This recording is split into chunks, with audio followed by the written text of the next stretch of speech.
no primeiro livro do profeta Samuel, no 15º capítulo. Vamos ler a partir do 10º versículo. Diz assim a palavra de Deus: Então veio a palavra do Senhor a Samuel, dizendo: Estou arrependido de ter constituído Saul como rei, porquanto deixou de me seguir e não executou as minhas palavras. Então Samuel ficou tão triste que passou a noite inteira orando, clamando ao Senhor. Levantou bem cedo, foi encontrar o rei Saul pela manhã e disse para ele, e anunciou-se a Saul: Já chegou Saul ao Carmelo, e eis que levantou para si um monumento, e dando volta passou e desceu a Gilgal. Verso 13. Veio, pois, Samuel se encontrar com Saul, e este lhe disse: Ó abençoado de Deus, olha, eu fiz tudo que as palavras do Senhor me ordenaram. Então disse Samuel: Você fez mesmo? Verso 14. Que barulhinho é esse que eu estou escutando então, de bois, de ovelhas? Verso 15, respondeu Saul: eu não falei não, né? É de Amaleque. Nós trouxemos, porque o povo poupou o melhor das ovelhas, dos bois, para sacrificarmos ao Senhor teu Deus, Samuel. Porém, o restante a gente destruiu tudinho, igual Deus falou. 16. Então disse Samuel a Saul: Aguenta aí, dá um tempo, espera, eu vou te contar agora o que o Senhor me falou nessa noite passada. O Saul respondeu para o Samuel e disse no verso 17, e disse: Fala. E Samuel disse no verso 17, Deus falou assim: Porventura, sendo tu, Saul, um camarada pequeno aos teus próprios olhos, não fostes colocado por cabeça das tribos de Israel, e não te ungiu eu, o Senhor, como rei sobre ele? Enviou-te o Senhor a este caminho e disse: Vai e destrói totalmente esses pecadores, os amalequitas, e peleja contra eles, e não deixe sobrar nada. 19. Porque, pois, não destes ouvidos à voz do Senhor, mas te lançastes ao despojo e fizeste o que aos olhos do Senhor é mau, é incorreto. Então disse o Saul para o Samuel: Não, pelo contrário, eu dei ouvido sim à voz do Senhor, e segui o caminho pelo qual o Senhor me enviou. Eu trouxe aqui até o rei deles, o Agag. Ele é rei de Amaleque, os amalequitas. O resto eu destruí tudo. 21. Mas o povo tomou de despojo ovelhas e bois. Foi o povo que pegou o melhor do designado, a destruição. Sabe para quê, Samuel? Para oferecer ao Senhor teu Deus lá em Gilgal. Porém Samuel disse para Saul: Você acha que Deus está tão interessado assim em holocaustos e sacrifícios, como Ele está interessado em que se lhe obedeça a palavra? Eis que obedecer é mais importante do que sacrificar. e dar atenção à palavra de Deus é mais importante do que as gorduras dos carneiros. Verso 23, e eu termino aqui. Porque a rebelião é bruxaria. A rebelião é feitiçaria. E a obstinação é a mesma coisa que um idólatra que oferece as suas oferendas em culto aos ídolos do lar. Como você rejeitou a palavra do Senhor, saiba que Deus também te rejeitou, para que você não sejas mais rei sobre Israel. Põe a mão no coração, fecha seus olhos. Quero tratar do tema cobertura é proteção. Diga comigo: Pai, fale ao meu coração, edifica-me pela tua palavra, que a tua palavra seja prática na minha vida. Tira-me da teoria, eu quero viver o que está na Bíblia. Que a tua palavra me alcance, pois quando ela me alcança, me abençoa, me torna uma pessoa melhor. E eu te peço isso em nome do Senhor Jesus. Quantos dizem amém? Você pode levantar assim as duas mãos com uma palma de frente para a outra, e para a palavra do nosso Deus, dê o melhor aplauso que você puder, e gritos de júbilo na presença de Deus, e diga aleluia, glória a Deus. Cobertura é proteção. O que é cobertura? Proteção. Quando começa a chover e a gente vê uma marquise, a gente sabe disso. Quando começa a chover e você tem um guarda-chuvas, você sabe disso. Aliás, estou me dando conta aqui, lembrando que a palavra guarda-chuvas em espanhol é que é interessante, que se chama paráguas. Paráguas, eu acho perfeito, mais do que guarda-chuva, porque no guarda-chuva, guarda é a gente, né? Da chuva. E a cobertura é tão importante. Imaginem que essa igreja não tivesse uma cobertura. Não suportaríamos o sol, e quando chovesse seria terrível fazer os ajuntamentos. Cobertura é proteção. Alguns de nós nos incomodamos com cobertura, mas cobertura é proteção. Porque quando uma criança nasce nesse mundo, a ideia de Deus foi colocar 2 seres adultos para cuidar. Porque não é fácil cuidar dessas coisinhas pequenas que nascem tão dependentes de todo tipo de ajuda e socorro.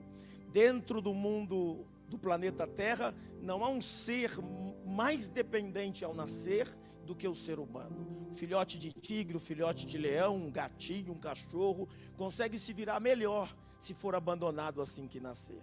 Mas um bebê assim que nasce, ele precisa de toda ajuda para tudo. Não basta um bebê nascer e você colocar ele debaixo de uma árvore e colocar uma caixinha de leite do lado, ele vai morrer, porque ele é totalmente dependente. Então Deus põe 2 adultos para cuidar. Que são esses adultos? Cobertura. Quando você vai aprender matemática, inglês, geografia,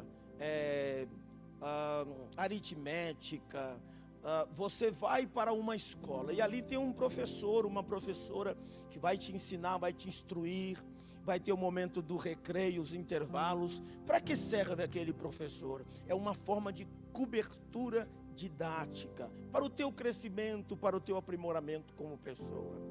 Quando você é uma mulher e se casa, o marido, diz a Bíblia Sagrada, é como uma macieira, e a mulher fica embaixo das suas sombras. Então, a cobertura, ela é algo necessário. E aí vem o nosso primeiro ponto desta noite. Não importa a sua posição. O homem do texto que lemos hoje era rei de Israel. E às vezes, quando nós crescemos em alguma posição, nós ajuntamos diplomas, nós começamos a pensar que não precisamos mais dar satisfação a ninguém. Somos possuídos pela síndrome de onipotência, pela falsa sensação de que nos bastamos, de que somos autossuficientes, suficientes para nós mesmos. E Deus não nos fez assim.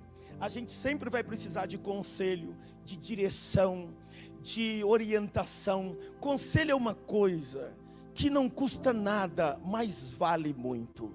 Quem não ouve conselho, ouve coitado. O conselho dirige a vida de uma pessoa, orienta, torna uma pessoa simples vencedora. O conselho pode mudar a história de uma pessoa. Quando nós damos ouvidos a conselhos, somos pessoas sábias. A Bíblia diz que aconselhe o sábio que ele vai ficar mais sábio. Mas tem gente que é tão tola que quando você o aconselha, ele se volta contra você. E este rei, a história dele, ele era um rei que já estava em rebelião aberta contra Deus. Ele já fazia as coisas por conta própria sem dar satisfação.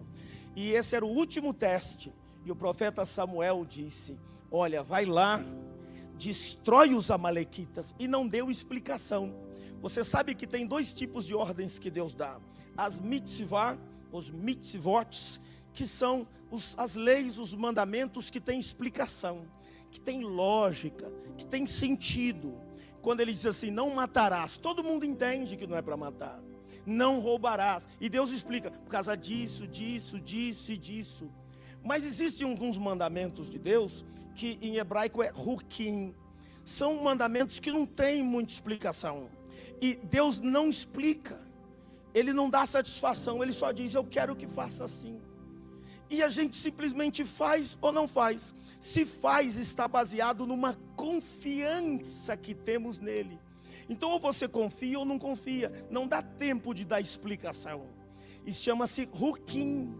São mandamentos para você lembrar, seus pais te davam. Era aquela ordem que sua mãe te dava, seu pai te dava, você perguntava, por quê? Qual o sentido? E eles respondiam, porque sim. Quem já ouviu isso? Porque sim é hukim. Porque é para fazer, não é para dar explicação. Agora que eu tenho a Bíblia inteira, eu tenho o Novo Testamento, a Brit Hadasha, eu sei por quê. Porque os amalequitas iam destruir os israelitas. E para quê? Com um propósito dos demônios do mundo invisível, para que não nascesse Jesus, filho de Maria e filho de José, porque era como se conhecia Yeshua ben Yosef. E para que ele não nascesse, porque você vai observar que quando vem Moisés, o mundo espiritual já se toma de assalto e fala, quem é esse? Será que é ele? Será que é ele que está em Gênesis 3,15, no Bereshit 3,15, que o Eterno disse, pela mulher entrou o pecado do mundo, mas vai chegar um dia que na mulher vai nascer um varão que vai esmagar a cabeça da serpente. Será que é ele que é o libertador? Então colocou no coração de Faraó de matar as crianças de 2 anos para baixo, e as crianças foram jogadas no rio Nilo. Você conhece essa história, que é a história da Pessá, da Páscoa. Depois, quando Jesus nasce, acontece a mesma coisa, através de Herodes. Então, dentro do propósito de Deus, aquilo precisava acontecer. Um médico que arranca a perna cancerosa de uma pessoa, ele não é cruel. Um médico que arranca o braço canceroso de uma pessoa, ele não é mau. O médico que faz esterectomia e tira o útero canceroso de uma mulher, ele não está arrancando algo dela, ele está preservando a vida dela. Ah, mas arrancou minha perna, então ele não presta. Não, ele está tirando o câncer para preservar a vida. Então, não é, você tem que entender assim, quando uma pessoa como Lázaro, por exemplo, tem um confronto com a polícia, e a polícia atira de volta, você tem que pensar, quantas famílias deixaram de ser assassinadas? Ou seja, um livramento. Fazer algo que não é bom de fazer, é horrível, dói em Deus, mas que era o único jeito.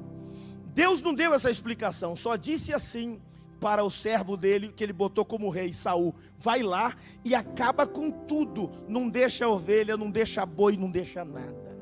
A ordem era essa, escute isso.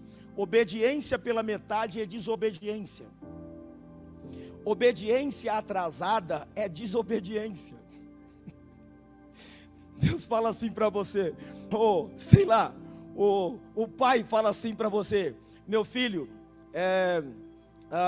vai lá na farmácia comprar um remédio para sua mãe que ela está passando mal. E você daqui a 2 anos vai lá e compra esse remédio. Você comprou. Eu fiz o que o Senhor falou. Mas obediência atrasada é desobediência. Não existe fidelidade 99%. Fidelidade, ou você é 100% fiel, ou você é infiel. Imagina que houvesse um casamento aqui hoje. Quantos solteiros tem aqui ainda? Deixa eu ver, solteiros. Ok, você vai casar. Tem gente que já falou amém. Eu só estou dando exemplo. Você vai casar. E chegou aqui na frente. Pensem vocês, meninas. Eu perguntei para o noivo: você promete ser fiel? E ele respondeu assim: olha aqui para mim. Prometo ser fiel, honrar, amar 364 dias do ano. Um dia só de cada ano eu vou ficar com ele só para mim. Vou sair com a mulher que eu quiser, vou para o prostíbulo, posso dormir com ex-namoradas, fazer o que eu quiser. E aí eu pergunto para a mulher: você aceita? Quantas de vocês iam aceitar? Que esse silêncio.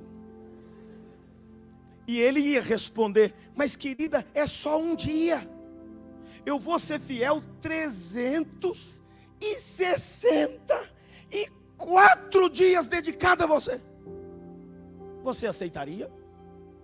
Se você pagar sua conta de luz, janeiro, fevereiro, março, abril, maio, até novembro, só deixar de pagar um mês, e entrar no outro ano e ficar com esse mês atrasado lá atrás, a sua luz é cortada?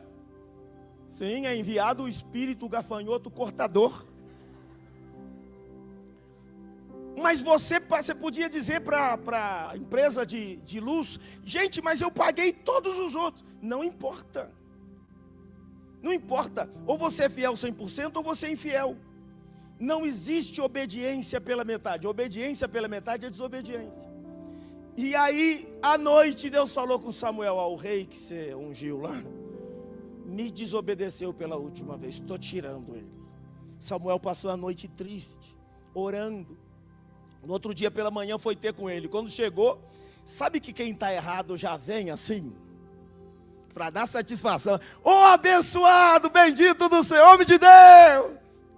Tem gente que eu encontro na rua assim, fumando vez assim: meu pastor. Eu falo: eu sou ainda seu pastor, e tudo te faltarás. Então, vocês já viram os políticos como são? Assim que assume o governo do estado, assim que assume a presidência da república, assim que assume o governo municipal, eles chamam os pastores para orar, chamam os padres para rezar, chamam o pai de santo para dar um passe, chama a associação de moradores, vai nos bairros, ele está em contato com o povo, chama a sociedade civil organizada. Depois de um tempo, quando começa a dar muita entrevista nas grandes mídias, eles começam a dizer para o pastor: não, hoje não dá para orar. Não, padre, vai fazer sua missa daqui a 7 dias, de 7º dia. Não, pai de santo, o passe não dá agora. E vai se afastando do povo, Essa é a síndrome da onipotência. Saul era rei, e rei era diferente ainda dos políticos de hoje, porque era estabelecido para ficar para sempre e passar para diante como dinastia. E ele então, quando vem Samuel, o profeta, o rei fala: homem de Deus, abençoado. Aí Samuel fala para ele: oi, tudo bem? E ele disse: olha, eu executei, verso 13 do finalzinho, fiz tudo que o Senhor mandou. Aí Samuel fala: fez? Que barulho é esse que eu estou ouvindo de boi, ovelha? É coisa da minha cabeça? Ele disse: não te contei não. Isso aí é o povo que falou, não, vamos guardar isso aqui porque é o melhor. E eu guardei para oferecer para o Senhor teu Deus. Tem gente que pensa que o dízimo dele compra o favor de Deus. Tem gente que pensa que a oferta dele compra o favor de Deus. A oferta é um pretexto que Deus arrumou para você se sentir bem, para você se sentir partícipe enquanto Ele opera na tua vida. Ele é soberano, e se todos nós aqui largarmos Ele, Ele continua sendo Deus. E a ordem dele foi clara: acabe com tudo.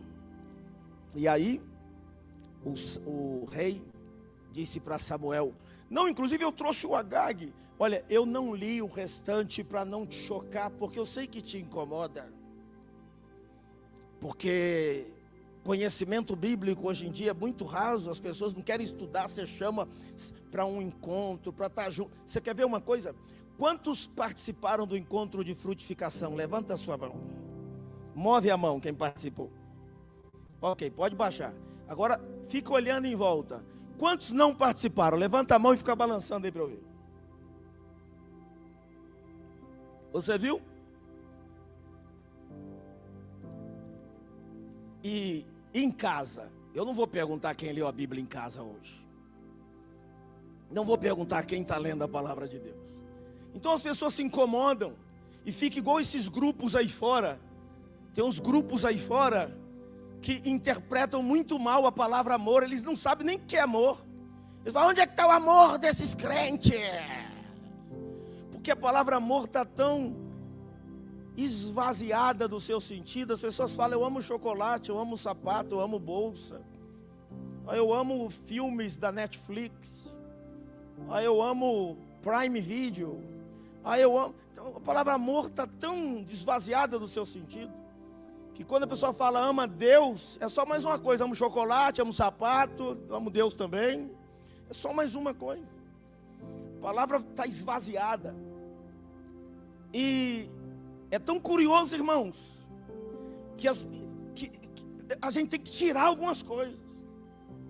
Eu só vou narrar, depois você vem em casa sozinho e fica assim mordendo a boca sozinho. Mas o Samuel chama o Agag, que era o rei dos Amalequitas, dos versos de 32 até 35, pega a espada, fala assim, eu vou te ensinar, ô Samuel, como é que se obedece uma ordem quando Deus dá. E parte o homem na espada, e entrega a espada banhada de sangue. Era um profeta Samuel. Te ensinar como é que obedece uma ordem de Deus. E ele vai e cumpre a ordem de Deus. As pessoas não sabem nada sobre o Evangelho de Cristo e querem falar em nome de Jesus, porque interpretam as palavras de amor de Jesus de uma maneira totalmente equivocada. Você imagina uma situação como essa aqui, Deus dando uma ordem como essa?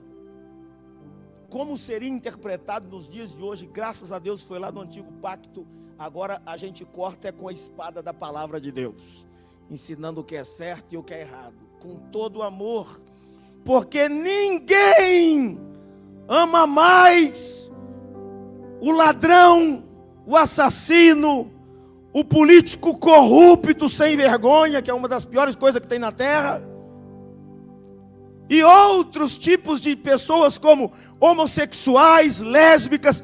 Ninguém ama mais que o meu amigo que está aqui hoje à noite, que se chama Jesus Cristo. Ele não mente para você, não passa a mão por cima, ele só te ama. E te ama tanto que ele te aceita, ele te acolhe, ele te abraça, ele te recebe, ele te abençoa, ele te liberta, ele te transforma, ele te restaura e ele te leva para o céu. Ele te ama. Dê para ele o melhor aplauso que você puder.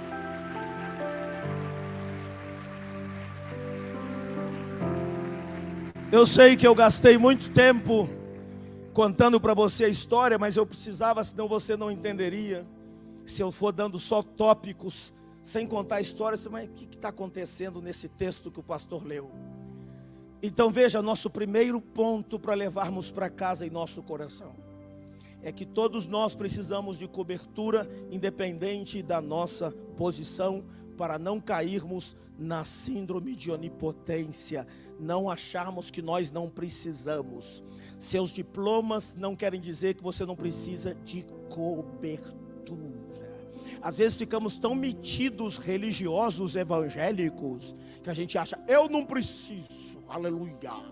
Graças a Deus aqui não tem isso. Aqueles crentes que faz a parte deles aqui no altar e passa o resto do culto na cantina, batendo papo, namorando. Graças a Deus não tem. A pessoa ministra, dança, toca, ela desce e vai ouvir a palavra, graças a Deus. Mas tem gente que acha que não precisa. Quando Jesus veio lavando os pés dos discípulos, chegou em Pedro, Pedro constrangido disse, o Senhor lavará os meus pés? João capítulo 13. E o Senhor nunca lavará os meus pés. Lavou de todo mundo, mas ele disse, o meu não preciso. Jesus disse, Pedro, quem já tomou banho, não precisa tomar outro banho que já está limpo. Mas no dia a dia, acaba sujando os pés na poeira e tem que lavar os pés. Se eu não te lavar, você não tem parte, não tem aliança comigo. Aí Pedro disse, se é assim, então não lava só os pés, lava a cabeça, lava tudo. Jesus disse, não precisa, vocês já estão limpos, só precisa lavar os pés, porque tem as poeiras da semana lá no seu local de trabalho, que você esquenta a cabeça, fica nervoso, faz uma coisa que não devia, briga no trânsito, se tem umas rusgas com a esposa, se irrita com o filho, fez uma coisa que não era para fazer. Então a gente precisa estar sempre lavando os pés. Posso ouvir amém? Por isso é importante entendermos que precisamos de conselho, precisamos da palavra, precisamos de oração, precisamos de cobertura. Você não anda com a cabeça exposta ao mundo espiritual, você tem a cobertura da mão de Deus que está estendida sobre a sua cabeça. Eu vou lhe pedir uma coisa, em nome de Jesus, não diga para Deus, tira a sua mão de sobre mim, eu não preciso dos seus sermões, não preciso que o Senhor fique me dizendo isso, eu já sei, eu sei me virar. Não faça isso. Diga para Deus, Deus, mantenha a tua mão sobre a minha vida. Diga para Deus, é o Senhor que me abençoa e que me guarda, é o Senhor que faz resplandecer o rosto sobre mim e tem misericórdia de mim. É o Senhor que sobre mim levanta o rosto e me dá plenitude. Alguém recebe isso? Diga amém. E se expresse com o melhor aplauso que você puder.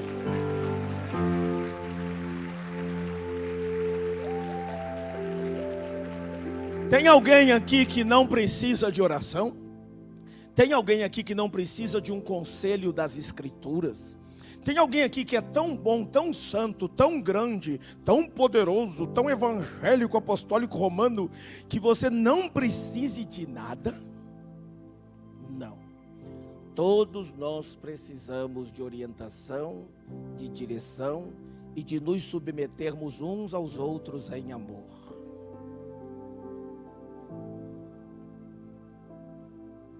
Eu achei um pastor para mim, lá em Brasília, e eu abro meu coração para ele, me aconselho com ele, e ele faz a mesma coisa com outro pastor, porque todos precisamos de cobertura, porque cobertura é proteção.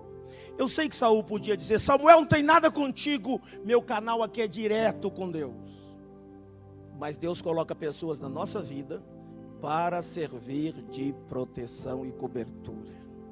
Número 2, cobertura te protege do feitiço. Está aqui no verso 23. Porque a rebelião é como o pecado de feitiçaria, bruxaria. O que tem de crente feiticeiro, o que tem de evangélico Harry Potter, o que tem de menino bruxo, de menina bruxa, o que tem de crente que faz feitiço, não está no gibi, está nas igrejas. Porque a tua Bíblia disse, a rebelião é como o pecado. Que isso, pastor? Deixa eu te explicar. O que faz um feiticeiro? Um feiticeiro toca um instrumento, toca vários instrumentos. Eles pegam no pescoço de um animal ainda vivo, uma galinha ou qualquer outro animal, porque o texto disse para não tomar sangue. Eu disse, apóstolo, mas eu como carne mal passada, não é com sangue? Só se tu for vampiro, ou se for feiticeiro. Se você não for, aquele negócio vermelho que tem na sua carne lá do churrasco não é sangue. Você sabe disso, que você estudou. Você sabe que aquilo ali é mioglobina. Não é sangue. Não é hemo. Não é hemoglobina. É mioglobina. Não é, você não come sangue. Não, você ficava doente comendo carne. Então, eles pegam, como o grupo Kiss fazia, o AC/DC fazia, pegava morcego, no palco, que é uma afronta, porque aí falou para não fazer, vamos fazer. Aí pega uma garrafa de bebida, olha aqui, inteira. Você que está em casa, fique tranquilo que eu não fui arrebatado não, eu vou aparecer aí já já. Você está ouvindo minha voz ainda na transmissão, não está? Eu vim pegar uma garrafa para mostrar um negócio. Que aí eu chamei mais sua atenção que está em casa, viu? Sua atenção já voltou de novo, ó. Porque eu fui pegar alguma coisa. Eles pegam uma garrafa de bebida alcoólica bem forte e inteira de uma vez. Eu não consigo de uma vez nem a de água. Eles tomam de bebida alcoólica e não fica bêbado. E batem, porque se cortam. Botam sangue de animal num negócio, mexe, para quê? Para que os espíritos baixem. Eles estão abrindo o céu da cabeça deles. Tem um ato, inclusive, que eles chamam de fazer a cabeça. Estão abrindo os céus para o espírito baixar. Você que é muito jovem, nem sabe muito bem o que é isso. Fala baixar, você já pensa em aplicativo. Mas eles abrem para o espírito baixar. Agora olha, tirar a proteção para que o espírito baixe. Quando Deus disse assim, a rebelião é como o pecado de feitiçaria, é porque a rebelião, olha aqui para mim, está vendo a minha mão aqui em cima da minha cabeça? Imagina que é a mão de Deus sobre a cabeça. Rebelião é fazer isso aqui, ó. Tira a mão de sobre mim. É sair de sob a proteção de Deus. Em teologia e em hermenêutica sagrada, a definição do pecado, se você quiser definir pecado, é assim: agir independente de Deus. Porque Adão lá no Éden não fumou maconha, não cheirou cocaína, não virou cracudo. Adão no Éden não saiu com outra mulher porque nem tinha. Máximo de ciúme que a Eva podia ter, Adão está olhando muito para aquela onça. É o máximo. Não saiu com outro homem porque não tinha também. O que Adão fez? Só agiu assim, ó. Saiu de sob a mão de Deus. O diabo jogou uma dúvida. Falou, será que Deus, essa cerquinha que Deus está botando aí, ó, não é para te limitar, para te oprimir, dizer o que você tem que fazer? E quando Adão pulou, tinha um abismo. Ele viu que aquela cerca não era de opressão, era de proteção. Deus não te dá direção pela palavra porque quer controlar você, não. Ele controla os planetas, as galáxias. Deus te dá direção na palavra para proteger você, porque Ele te ama. Quando Deus fala namoro, noivado, casamento e sexo, e você diz, eu faço o que eu quero, na ordem que eu quiser. Sexo! Namoro, noivado, sexo, namoro, noivado e casamento o dia que eu achar. Beleza, você pode fazer o que você quiser com a sua vida. Mas quando Deus põe essa ordem, Ele está querendo guardar seus sentimentos, suas emoções, para tudo que Ele planejou para que funcione da maneira melhor possível. Não é para controlar você.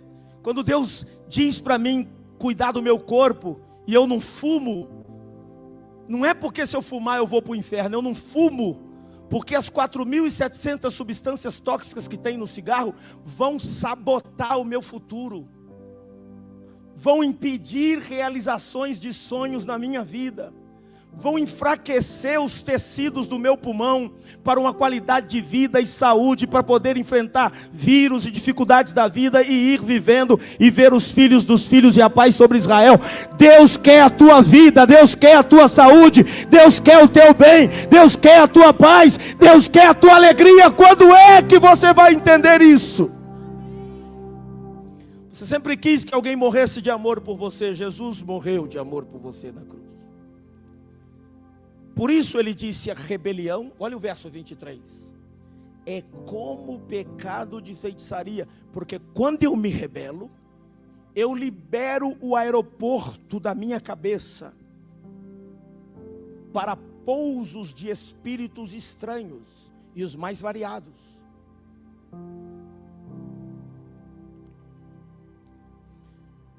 Eu tenho uma boa notícia para você. Quando você entrega a sua vida para Jesus com toda sinceridade, se cobre com o sangue de Jesus com toda sinceridade, e põe tua vida, as tuas fraquezas, seus pecados, suas contradições, tudo entregue a Jesus, o aeroporto da sua cabeça é fechado para pousos de espíritos estranhos e se abre para que o Espírito Santo desça sobre você e faça morada no seu coração. Quem recebe essa palavra, dê um grito de fé e o melhor aplauso que você puder dar ao Senhor.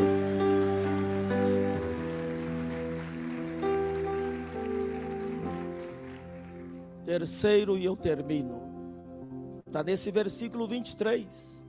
E a obstinação é como a idolatria e culto dos ídolos do lar. Significa que cobertura nos protege dos demônios. Você vai sair daqui hoje blindado. Você vai passar e os demônios não vão. Onde foi? Não, já passou. E já levou outro com ele que vai para a célula. Quando Deus esconde, o diabo não acha. Deus vai te esconder na palma da mão dele. Mas se você quiser, se você não faz questão, Deus vai tirar a mão de sobre. E por que, apóstolo, se o texto está falando idolatria? Porque em 1 Coríntios 10, Paulo explica, nos versos 19 e 20, Paulo disse que os ídolos não são nada no mundo.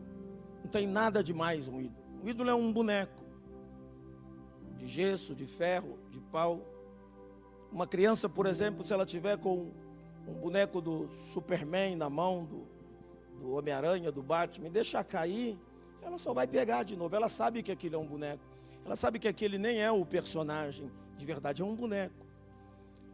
Existem estátuas maravilhosas que são feitas de vários personagens. Aqui no Brasil mesmo, você vai em Petrópolis, você vê.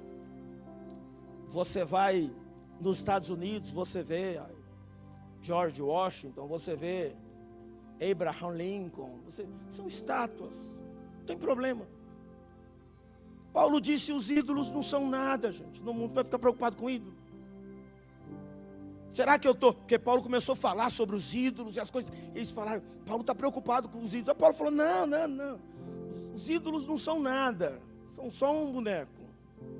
São nada no mundo. Nada, não é nada. É um boneco. Não tem problema. O problema, disse Paulo, no verso 20, é o que está por trás dos ídolos.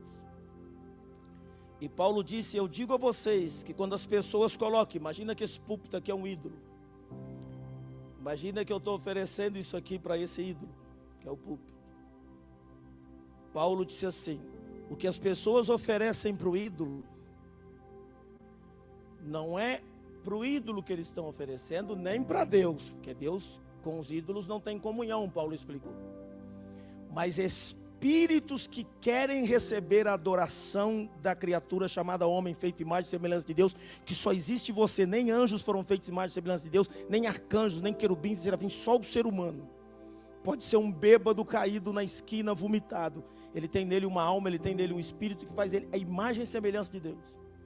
Então esse ser chamado Satanás, Ben-Shahar, e os demônios, eles se colocam atrás dos ídolos, enquanto você está ali ajoelhado, para que ele receba. É o que Paulo está falando aqui no versículo de número 10, versículo 20 do capítulo 10. Ele diz assim: as coisas que eles oferecem aos ídolos, não é para Deus que eles estão oferecendo, estão oferecendo para os demônios, porque os demônios querem receber adoração. E isso não é só ídolo de boneco, não. Pode ser cantor gospel, pode ser pastor gospel, pode ser denominação, pode ser o que você quiser. Os ídolos de hoje em dia, muitos deles têm tração nas 4 rodas e câmbio automático. Ídolo é tudo aquilo que você põe no lugar de Deus. Você está me entendendo aí ou não? E Paulo diz assim: quando eles oferecem algo para o ídolo, eles estão endeusando, pensam que é para Deus, mas não é, diz o verso 20, é para os demônios. Então quando Samuel diz para o rei Saul, a obstinação é o mesmo que adorar ídolos do lar, ele está dizendo que a obstinação te torna sócio dos demônios. Quando você mente obstinadamente, você se torna vinculado ao inferno. Você adquire o conjunto de sintomas do anjo rebelde, de Lúcifer. Você se associa com as trevas. Você adentra o lado mal da força. Mas eu tenho uma boa notícia para você hoje. Hoje você pode dizer para Deus: Senhor, se em algum momento eu fiz isso para fazer o que quiser da minha vida, se eu tinha me tornado a síndrome de discípulo de Xuxa, eu sou feliz, quem toma conta e manda em mim é meu nariz. Eu agora, Senhor, me coloco debaixo da tua mão e da tua proteção e digo: Senhor, guia a minha vida, guia os meus projetos, guia o meu futuro, proteja a minha família, em nome de Jesus. Quem diz isso para Deus, diga amém. E se põe em pé no seu lugar enquanto aplaude. Essa mensagem tem uns 15 pontos. Tem mais pontos do que quando a gente cai e se machuca. Mas eu dei só 7 para eles lá. Só 7. Mas só dei para vocês 3. Não dá para... Essa mensagem não dá para falar 15 pontos. Ninguém aguenta. Só no encontro. Senão você sai daqui querendo me pegar na saída. Ou na época de escola. Vão ficar tudo escondido. Eu vou pegar o pastor na saída. Então, só dei essas 3 coisas. Eu quero que você guarde no coração. Cobertura é proteção. Vamos falar isso? Vamos falar de novo? Quando meu filho era um pequenininho, 1 aninho, 2 aninhos, que ia, e você segurava ele,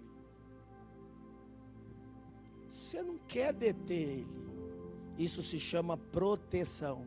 E eu quero terminar lendo um texto com você. Só esse versículo. Um versículo só, pra você entender.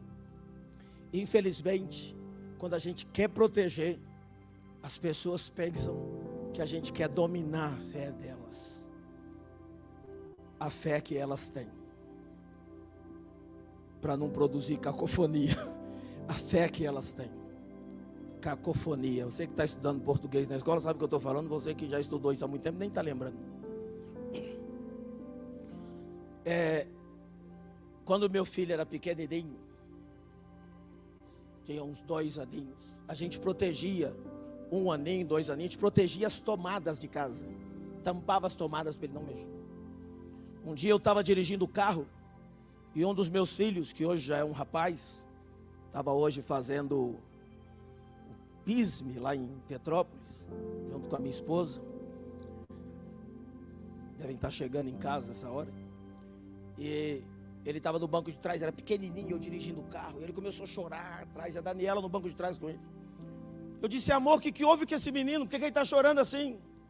Aí ela: fala com seu pai. Aí olha o que ele falou, pequenininho: eu quero dirigir. Eu falei: não, porque eu te amo e me amo também.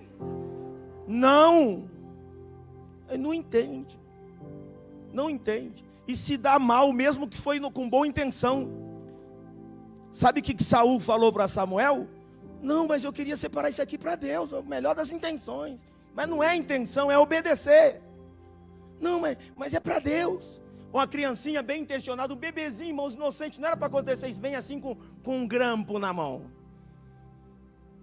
Ou com um parafuso na mão, vem assim na tomada. Gugu dadá, gugu dadá, gugu dadá, gugu dadá. Toma um choque. Toma um choque. O bebezinho até falou já ali embaixo. Que é a linguagem deles, eles entendem. O outro daqui a pouco, a outra criança do outro lado já fala gugu. Aí vou comunicando. Irmãos, toma um choque. Proteger. Eu não gosto de ser de igreja, porque esses crentes são tudo quadradinhos. Não pode isso, pode aquilo. Então vai, você vê. É proteção. Olha o que Paulo escreveu. 2 Coríntios 1:24. Põe aqui atrás de mim para todo mundo ler. Fica mais fácil. Olha o que Paulo diz. Não que tenhamos domínio sobre a vossa fé. Que ele tinha dado umas ordens. A pessoa diz: Paulo quer mandar na gente? Não que eu queira mandar em vocês, na vossa fé, mas porque somos cooperadores da vossa alegria. Porque a gente sabe que pela fé vocês já estão firmados, vocês vão para o céu, vocês não precisam mais da gente não. Você não vai para o céu em nome do Arcélio não. Se Jesus me pegar aqui e me levar para a Índia lá, para o Nepal, para ajudar o pastor Silvio lá, eu vou, e você vai para o céu do mesmo jeito, a gente se encontra lá, depois. Não é controlar, eu não tenho esse poder. Eu morreria se eu andasse nessa cidade com a lanterninha, atrás dos jovens aqui, os jovens aqui. Não, se veio no culto, se não veio, se é dizimista, se não é. Eu nunca fui na porta da sua casa bater palma e dizer: vim cobrar o dízimo, nunca. Se é você com Deus, você faz o que você entendeu. Eu só estou aqui para te instruir em Cristo. O que eu quero é a vossa alegria. É isso que é cobertura. Cobertura é proteção. Deu para entender? E aí não importa o seu cargo, a sua altura, não importa. Número 2. É uma proteção contra a feitiçaria e é uma proteção contra os demônios. Amém? Põe a mão assim no coração. Fecha seus olhos. Diga: Paizinho, ninguém nesse universo inteiro me ama igual você me ama. E eu sei que a tua palavra não é para me dar sermão, não é para me controlar, não é apenas para mostrar que eu estou errado, não é para me encher a paciência. Não, a tua palavra é para me salvar, até de mim mesmo, me acolher, me perdoar, me transformar, e que eu passe a eternidade contigo. Por isso essa noite eu te peço que perdoe os meus pecados. Por favor, Senhor, escreva o meu nome no livro da vida. Pela fé em Jesus, eu recebo o seu perdão, e pelo sangue de Jesus, eu recebo a sua graça.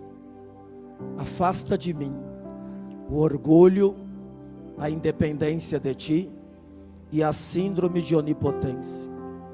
Eu preciso de ti. Eu não quero viver sem você. Quero viver contigo. não tire a sua mão de sobre mim. Não me solta, Pai.